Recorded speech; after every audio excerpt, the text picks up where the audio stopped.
Welcome back to the Redline Report powered by HireMaster. I'm Shasta Jones. Today, we're talking about a new bill that will allow younger drivers to move freight at ports, what's in store for 2023, trends and regulations, keys to success for carriers, and more.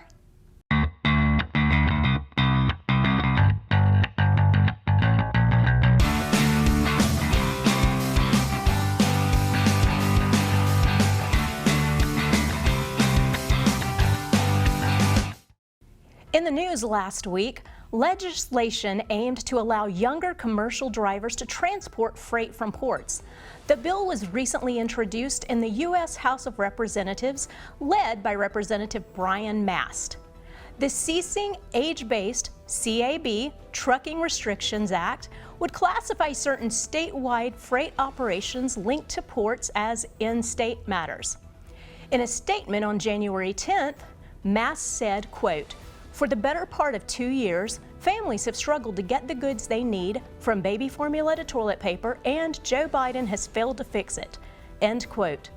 Truckers who are 18 to 20 years old are allowed to drive commercial vehicles in intrastate commerce in nearly every state and the District of Columbia. However, these drivers are prohibited from transporting freight originating from U.S. ports of entry. Such ports are considered interstate commerce. Changing that classification at ports would pave the way for truck drivers 18 to 20 years old to transport freight from these facilities. A member of the transportation panel, Representative Burgess Owens of Utah, commented on the bill, stating, quote, "America's supply chain is in crisis. Struggling businesses in Utah and across the nation require immediate action to ease these harmful disruptions and rebound from key product shortages." End quote. The Secretary of Transportation, Pete Buttigieg, is working to improve the careers in the professions that power our supply chain. For example, building new truck parking so that drivers can get safe rest, and launching the Women of Trucking Advisory Board to help support half of America's talent and not miss out on a generation of great drivers because women aren't supported in their career, as well as investing to help veterans get opportunities to enter the transportation workforce debt-free. A lot of people are probably wondering what's in store for the 2023 truck market, and we are too. Truck production and sales increased in 2022, and while it won't fall off a cliff in 2023, the coming year still promises some uncertainty, of course. Key variables for the year ahead include whether unmet demand for new equipment continues, the state of freight volumes and carrier profitability, and the potential for further disruptions to recovering supply chains, all of which will determine how many orders heavy-duty truck makers slot and how many trucks they build and then sell. Jonathan Starks, CEO of the transportation intelligence firm FTR, said, quote, "While the freight markets remain lackluster at the moment, there is still a significant need to replace aging equipment. This will help sustain high production and sales volumes well into 2023, building on truck makers' strong improvement over the last several months in getting completed units out the door." End quote. Another industry analyst weighed in on the most likely customers for new trucks this year. Dan Clark, head of Vehicle and Equipment Finance at BMO Commercial Bank, said, quote, "Looking ahead into the first half of 2023, we expect most of the incremental demand for heavy-duty trucks to continue to come from larger fleets, at least until spot freight rates find a bottom, which may not happen until well into the new year." End quote. Despite the uncertainty surrounding freight demand and the broader economy, truck manufacturers and industry suppliers are investing heavily in new products, alternative power, and emerging technologies. Are you at a standstill not meeting your monthly hire goals? Let HireMaster's account team step in and assist in your hire goals while we use our full arsenal of products. Don't struggle alone when you have a full team to support you. Let's talk. After the pandemic pushed truckload rates into record-setting highs, the freight marketplace entered a down cycle in 2022. This puts motor carriers in a different position, entering the new year and a new look into a carrier's success. Higher expenses affect all businesses, but motor carriers operating in the spot market have felt the pain more than most, caught between falling line haul rates and climbing cost. For typical long-haul carriers, diesel prices rose 42% in the first 11 months of 2022, and the national average was above $5 per gallon for 33 out of 48 weeks. When you hear numbers like that, no wonder this has created a higher base operating cost compared to past freight cycles.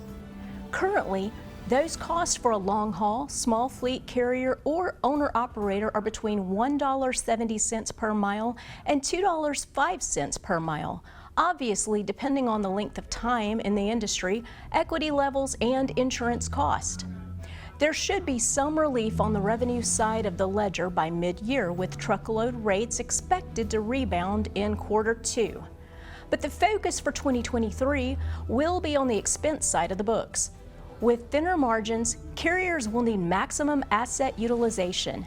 That means reducing empty miles, emphasizing fuel economy, and coordinating with their customers to reduce dwell times as much as possible. There are the usual suspects when it comes to truck market disruptions: hurricanes, snowstorms, etc. But we can add recession, labor shortages, inflation, and international conflict to the list. So while we expect traditional seasonal patterns to reestablish themselves in the coming year, these key variables could quickly change the truck market.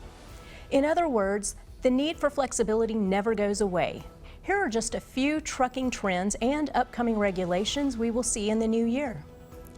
While the U.S. economy appears to be heading into a recession, there is no clear consensus on either the degree or the duration. Inflation remained high at 8.2% year over year in September, dropping slightly in October. The next is fuel cost. We have all felt the pain here. Diesel prices dropped in late summer, but stayed above $5 per gallon throughout fall. Though diesel is cheaper than it was a year ago, it remains close to its pre-2022 record price set in 2008. Nearly all American goods travel via truck, and inflated diesel prices drive inflation upward. And last, interest rates. The Federal Reserve raised interest rates in November. This was the 6th increase of the year and the 4th consecutive time the hike was 0.75%, a dramatic increase. This suggests that there will be a recession of some degree in 2023. As far as regulations go, speed limiters for commercial trucks is at the top of the list. A new bill would require all new commercial trucks with a gross weight of 26,001 pounds or more to be equipped with speed limiting devices, which must be set to a maximum speed of 65 miles per hour and be used at all times while in operation. Existing trucks of that size would be grandfathered into this law. The United States is one of the only developed nations without this regulation. On January 30th, the Federal Motor Carrier Safety Administration Agency was expected to publish an advance notice of a newly proposed rule that would change how motor carriers are scored on safety.